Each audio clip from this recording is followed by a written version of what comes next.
Well, the pandemic forced most businesses to adopt digital technologies. In fact, digital technology adoption was almost on steroids through the course of the last 2.5 years. Even as the pandemic has receded, digital transformation and digital adoption continues to be a big theme across businesses globally and here in India as well. To talk to us about the road ahead for digital adoption, but more importantly, one of the big risks associated with it, cybersecurity risks, is Nikesh Arora, the Chairman and CEO of Palo Alto Networks. Nikesh, many thanks for joining us here on The Record. Appreciate your time. This is your first visit to India post the pandemic.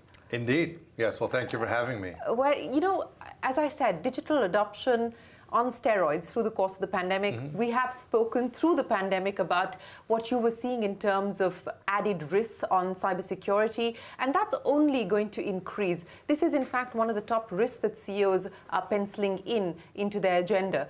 As you look at where the landscape is today in terms of adoption, in terms of capability building to deal with this risk, where are we on the curve? Well, it'll depend. Pick your favorite sports analogy. And in the U.S., they always ask the question, we keep saying whether in the first innings or the second innings of baseball. I think I always answer them in cricket analogies. So it's like, here's the first 5 overs of a T20 match. Because I think what the pandemic showed us was that every company, bar a few, is a technology company. Because everything else vanished. Legacy business, traditional business vanished. You wanted to be in a zero-touch environment, and technology came to the rescue. So I had a bunch of conversations with people in India recently, and they're saying, business went up tenfold on the technology side, adoption went up across the board. So we became a very technology-reliant society across the globe. And when that happens, it expands the risk of security hacks, it expands the exposure that cybersecurity brings to your business. So clearly, that acceleration of technology, that acceleration of digitization, which to be honest is not stopping. It's the new normal. It's going to continue. It's just exposed the cracks that people have from a cybersecurity perspective. You talk about cracks, and there are many cracks at this point in time, and some external, which you have no control of, but many, as you point out, for instance, dealing with cybersecurity, internal, that you do have some control on in terms of mitigation. But given the challenges that CEOs are faced with, do you believe that spends on things like cybersecurity may take a hit, at least in the near term? Look, this is an interesting debate. There's a debate globally, as you and I are well aware of, around whether there's a recession, whether there's a soft landing or a hard landing. And there's a debate on if push comes to shove, what are people going to reprioritize? I don't think people are going to reprioritize technology adoption. I think we've all understood from the pandemic that we were woefully unprepared to deal with the current world, and the pandemic has shown a big light on it. So everybody's gone and accelerated plans for digital transformation, cloud transformations, and security is coupled with that. Because pretty much in any industry, if your systems don't recover, you'll be shut down. Whether it's financial services, whether it's healthcare, the risk is just too high. So I don't think we're going to see a reprioritization of cybersecurity. Having said that, if the shock to the system is large enough and sustained enough, you will see trimming on the edges. And that trimming will impact every part of your spend, be it technology or cybersecurity. Let's talk about the possible shocks to the system. And as you pointed out, the jury's still out on whether we are going to see a soft landing, a hard landing. If this is a recession, is it going to be a mild recession? How quickly do we recover from it? What are your conversations, especially in the Valley, telling you at this point in time? Look, we went to the Goldilocks period. We were risk on. Money was free. The U.S. government, all governments around the world were pumping money into the economy because we were dealing with a pandemic. That was the biggest shock to the system. We all thought the only way to ride it out was to take the uncertainty of the pandemic away by making all the other uncertainty go away. So we were risk management mode, and we managed the pandemic risk away, but we created a whole bunch of economic risks for the future, but we were able to create a short-term fix for the pandemic. In hindsight, everybody believes now, money was too free, money was too cheap, we pumped too much money in the economy, and employment went off past the charts. Unemployment is a historic low in the US and many parts of the world. So we created a phenomenal scenario over the pandemic. As we've come back from the pandemic, as we ended up with supply chain shocks, we're beginning to realize that this has a consequence. The consequence is there is an inflation impact. Uncontrolled demand, lots of money available, people have a lot of discretionary income, they were waiting to spend money, they're waiting to get on the road. Suddenly you see an inflation rise. And the banks and the central banks around the world have realized they have to tame inflation. sustained long-term high inflation has serious consequences, which takes very long to get out of. So I think the idea is right. Do we have to tame inflation? The challenge is how hard, how quickly, how much do we need to do? Now, if you believe they overcorrected on the exuberance end, why do you not believe they might overcorrect on the other end? So there's a risk that central banks overcorrect. They have not incorporated all the other uncertainty in the market. There is a war going on. Yeah. There is semiconductor industry shocks. There is inflation shocks. There's unemployment shocks. Winter is coming. Oil prices are moving higher. We're not quite sure what's going to happen. So with all that uncertainty, the only thing that seems to be certain, interest rates are going to go up. Yes, that is a very clear certainty, whether it's the Fed moving or it's the Bank of England or it is the RBI here, Exactly. interest rates are moving higher. But you spoke about the consequences of this easy money. And one of the consequences also was the kind of exuberance that we've seen in terms of valuations. Yes. Not just startup valuations, but across the board, but Yes, particularly indeed. more so on the startup side. Given the previous boom and bust cycles that Yes. we've gone through, the corrections that we've gone through, how do you look at what's happening currently, and how long do you believe this period of pain is likely to continue? I mean, to think about it, as we said, the pandemic scenario forced all risks to be eliminated because the pandemic in itself was a big risk. And we start going into a risk-on mentality. People say, well, there's a backstop. Banks are backstopping me, the government's backstopping me, money is being injected to the economy, I can go grow unabated. And we put a premium on growth. And that resulted in valuations. People said, it doesn't matter if you make money today, money is free, you don't have to spend any money, you don't have to pay any interest, you can load on debt, you can go borrow money, you can create liquidity. So there's tons and tons of money in the economy that caused people to be in a risk-on environment. They paid exorbitant prices for assets. Suddenly we realized money has a cost. And every time you add 100 basis points of cost of money, everything comes down. So what you're seeing is a re-rating of valuations in the market across the board. You're seeing it in equities because they're the fastest to react. You will see it in house prices. You will see it in costs of goods and services over time as interest rates start impacting inflation. So you are seeing that happen, which means we're back to a scenario where people have to manage risk and execution, which sets valuations at a certain pace. Now, if you're lucky enough to arbitrage that opportunity and saved a lot of money and put it on your balance sheet for a rainy day, you're in a good space. If not, all you've done is you had a very big meal, you're going to suffer indigestion because you're going to have to pay for it. Yeah, well, speaking of indigestion, you said that it was risk on. Are we currently, or are venture capitalists currently in the risk-averse mode or the risk-off mode? Look, venture capitalists have lived through many cycles. And I think and is there also need, by the way, there for introspection? Because the free lunches have been handed out for years now, also resulting in the kind of toxicity that we just spoke of. Well, we can talk about that in a second. But like you said, are venture capitalists also in risk-off mode or risk-on mode? Like, what had happened is that asset prices were going up faster. Every 6 months, you saw a doubling or quadrupling of asset prices, and there was fear of missing out. People were suffering from FOMO. Everybody wanted to be in because, God forbid, they missed a cycle. That happens in every upcycle. Yeah. If you miss an upcycle for 3 years, you made no money. So people were in there knowing that the party is going to stop. They just weren't sure when the party was going to stop. But they got unexpected returns at that point in time. Like I said, if you monetize, you're laughing all the way to the bank. Now, the point is, the venture capitalists have been around for a very long time. They understand the market. They understand how things work. They understand cycles. What you've seen is they have not gone off the table. They're more diligent. They're spending more time doing scrutiny.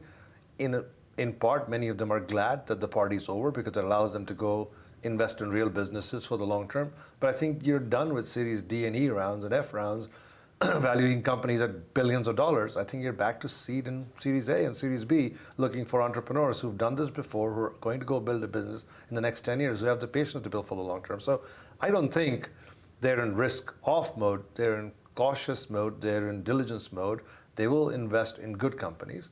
Now, whether you have to ascribe some blame to them, they're following the asset bubble, and partly they're playing with house money. So it becomes a lot easier to play with house money because this vintage is going to be bad, but the next one's going to be good. Well, speaking of vintage, even the Indian startup ecosystem has seen its cycles. I mean, it's a 20-year run so far. The last big correction was the 2015, 2016, and then we've sort of seen this exuberant cycle with unicorns being minted practically every other day. How do you look at what's happening in India specifically today?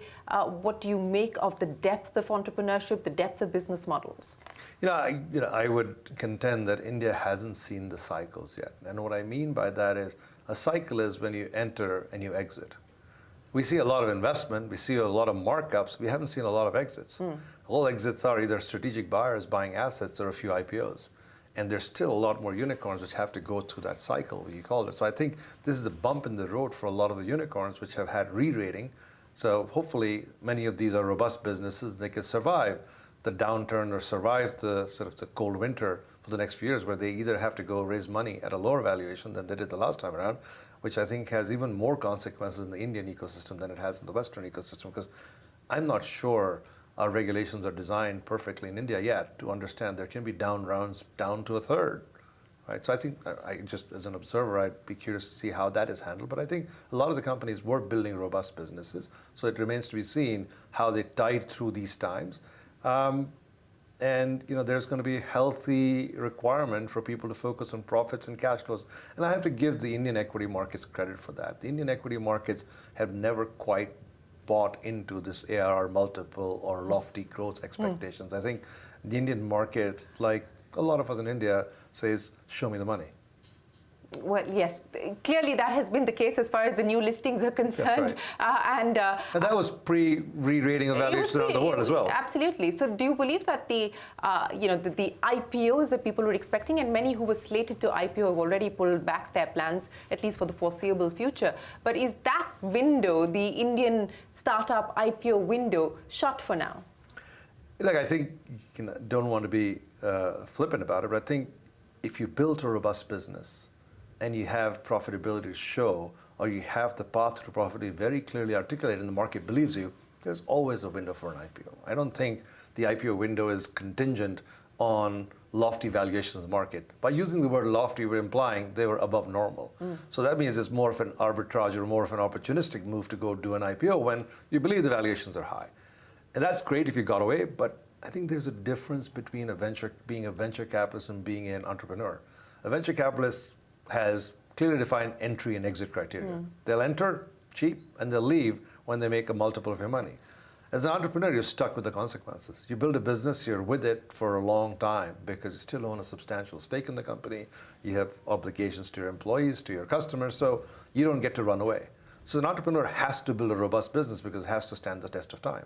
I think from that perspective, the window's always open. The question is your business ready? Yeah. And if you're telling me there were businesses which had filed for IPO where they were not ready, then that's not a market problem, that's an entrepreneurial problem. So I think the market's open.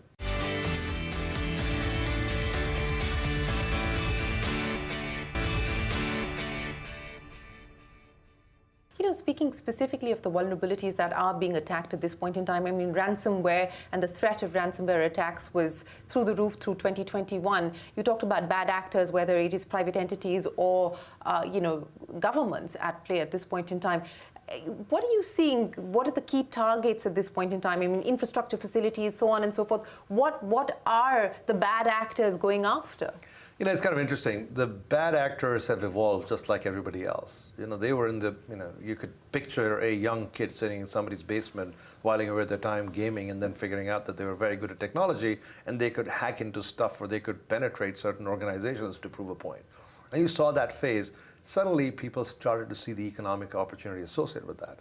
And you start seeing the economic opportunity, you start seeing things, how do I go for maximum impact? Do I rely on going after this one individual, this one entity, or do I find a much more platform way, as we say in technology, to go attack that? So you saw this sudden surge in what I call supply chain attacks. What that basically means is if 100,000 companies are using SolarWinds, let me go find a way to hack SolarWinds, because once I can get in there, I can get to the 100,000 customers. Whether that be VMware or Exchange servers or any technology company that has a product that's used by hundreds of thousands of users, if they could find a backdoor into that product, then the door opens for them to hack as many either public or private or government entities in the world. And that became the sort of trend over the last few years, which opens the door for ransomware, because when I can get to 100,000, there's businesses in the dark web which rent themselves out as a ransomware as a service. It's a new phrase called RAS, not SaaS anymore, where you could say, hey. That's SASE as well, I believe. We'll right. get to that in just a second. We do acronyms so to make sure what we can is RAS? It's ransomware as a service, saying, I have access to 50,000 companies. If you want to come, go after them, ask them for ransomware, I'll take my share as a licensing fee for letting you in there. Literally, that's what we were dealing with. That's why you saw this explosion last year of thousands of customers who were going to ransomware attacks. And given it's a greenfield opportunity, most governments have not figured out how they want to react to it. I mean, do you let a business pay ransomware and go back on their feet, or do you restrict them from paying ransomware? Because that's how many other industries, you're not allowed to pay terrorists or kidnappers in many parts of the world, because they believe that accentuates the problem, that actually perpetrates the crime. But companies are paying. Yes, this is the point. Like in ransomware, we still haven't figured out what's the right way to go for it, because companies say, wait, if I'm shut down for a week, I'm shut down for 2 weeks, I'm a colonial pipeline, I can't be shut down. I need to supply oil to the world. So from that perspective, you are seeing that happen more and more. And when that begins to happen, more people see the economic opportunity, and then they go after targets, and they can go after benign companies, or they can go after national infrastructure. But speaking of acronyms, we were just getting used to RAS and SAS, and now you've added one more. What is SASE? Well, it's first of all, we do acronyms for employment insurance purposes. That way we understand them, and that way we can come and sell you new stuff. No, but look, what has happened is that we've heard about this cloud transformation, where people take their data, their processing from their own data centers, and kind of move it to the big public cloud providers, whether it be Google, Microsoft, Amazon, Alibaba, Oracle, etc. When you do that, it fundamentally requires you to change the network that you operate. This is how your consumers, how your employees get access to your data. Securing that new network architecture is SASE. It's the hottest thing today, because every company is going through a cloud transformation that requires you to secure the new way, whether it's employees working from home, whether it's customers accessing your data from wherever they are, whether it's you lighting up your stores if you're a large retailer. It requires a whole new way of doing security for your new network, which is coupled with a buzzword called zero trust, where you believe you don't trust anything. So that is the new architecture for the future. There's very few companies who have that capability, and Palo Alto is one of those, and hopefully that becomes another spurt of growth for us going forward. Speaking of new capabilities as well as future growth, you've been big on inorganic growth. You've done 14 acquisitions so far, and once the indigestion that you spoke of is sorted out, you're probably going to be out shopping again. But what are the capabilities, if at all, that you need to plug at this point in time, and what does all of this mean in terms of future revenue? Well, Shereen, I don't know is the honest answer. And the reason I say I don't know is, I've had the privilege of working in the Valley for many years now, and it's apparent any technology company that is not obsessively focused on the constant innovation and new products required in the industry eventually becomes obsolete. We were able to take Palo Alto 4.5 years ago and turn it around on its head. Today we play in 14 different categories in security. We stitch them together, provide a solution to our customer, and they're all best-of-breed capabilities. Granted, we acquired probably half of them over the last 4 years and integrated them, but the only way we find the answer is by constantly analyzing the market, understanding what's the new trend, understanding what's the new capability the customers want. It was a little easier to do that, to be honest, in the last 4 years, because we were not a player in many places. Now we are a player in majority of the cybersecurity categories, so it becomes harder because there is always a debate whether we build it or we buy it. And if you buy it, it becomes harder to integrate and put it together. So we have to be more judicious in the way we put the stuff together. Having said that, I don't believe we can build everything ourselves. I don't believe that we have the monopoly on intellectual smarts in the cybersecurity space. There are lots and lots of smart people out there building amazing stuff, and it will require us to be vigilant, watch them to see if there is something that's going to become the next trend, which might require us to acquire them. But having said that, like we said, the risk-on mode allowed valuations to get ahead of themselves, so it just requires a little bit of settling down in the brains of the entrepreneurs and sellers. And I've never met pessimistic startup founder. Yeah, well, and that's the nature of the business, isn't it? I mean, you cannot be pessimistic. But let me ask you about India and where India figures in your plans. How aware is corporate India about the risk and treating it as a real risk today? And how are they addressing that? How are they dealing with that? What are the conversations that you're having? Yeah, I've been very impressed with the technological evolution or the path of evolution that India has taken in the last few years. We've heard that, we've seen that. I think some of the work that's going on in the financial services sector is world class in the way we've built infrastructure in the country, the way it has fostered a variety of startups around the country. And they're all very aware of the fact that they have to build this in a robust and secure way. So the conversations are not us trying to evangelize security. The conversations are them coming to us and asking very sophisticated questions, saying, how do you provide a comprehensive security fabric that we can go secure whatever we're building? Because remember, at some level, the scale that Indian companies need to build to fulfill the promise is bigger than anywhere else in the world. So from that perspective, I think there's ample awareness. I think there's still a paucity of resources in the market because it is a newer challenge that we've recognized. Most of our technology resources in the country are very focused about supporting, maintaining, building large systems. So now we're sort of the new era where we're building amazing solutions for the Indian market. I think there's also awareness at a regulatory level. There's also awareness at the national level. And if there was a magic wand I could wave and ask for a wish, it would be us getting serious about understanding cloud adoption in the country. Because most of the future technologies will be built in the cloud, which will allow for low latency, high bandwidth, high data processing capability, which, by the way, is what we're going to need to deploy AI in this country. So I think if we can get more and more cloud aware in India, if we can leapfrog the technological revolution in a way where we are actually a cloud first country, it also requires the regulators to be more progressive from a cloud thinking perspective. But if we're able to do that, I don't think there's any stopping us. Well, what is the deterrent in cloud adoption? The deterrent typically is that across the world, there is a degree of apprehension in letting all the data sit on the cloud. Because the cloud companies are primarily foreign businesses which put the data in the cloud. So there's a lot of national data requirements, a lot of GDPR-like requirements in Europe, which insist that you keep all the data in one place, in one country. But now that's localization. Which is all important. But remember, some businesses require that to be global. I want to be able to see a threat in Korea and be able to deploy the solution in India. I want to be able to see a threat in India and deploy that solution in Germany. So some data needs to be transferred. As long as it's anonymized, as long as it doesn't belong to individuals, it's not compromising any individual's data, I think we should have that flexibility and understanding. And we should also be comfortable deploying cloud-based solutions in our national infrastructure.